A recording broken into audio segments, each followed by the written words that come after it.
তো বন্ধুরা, আজকে আমি শেয়ার করব আমি আমার বান্ধবীর বাড়িতে গিয়ে কী কী খেয়েছিলাম সেগুলো।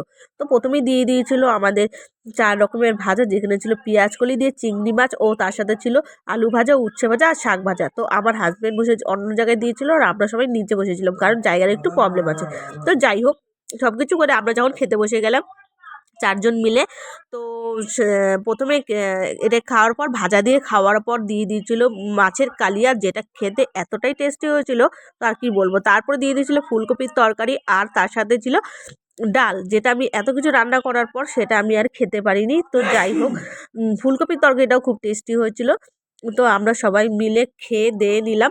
তো ওরা পরে খেয়েছে, যাদের বাড়িতে এসেছিলাম তারা বললো আমরা একটু পরে খাবো, তোমরা খেয়ে নাও আগে। তো আমরা খেয়ে দিয়ে নিলাম। সবার লাস্টে ছিল চাটনি, এবং চাটনিটাও খুঁজছিল খুব টেস্টি। চাটনিটা খাওয়া দাওয়া করে আমরা চলে গেছিলাম, একটু গল্প করেছিলাম, একটু রেস্ট নিয়েছিলাম, তারপর আমরা ওখান থেকে আবার চলে গেছিলাম একটু ঘুরতে। তো চলো, টাটা, বাই বাই।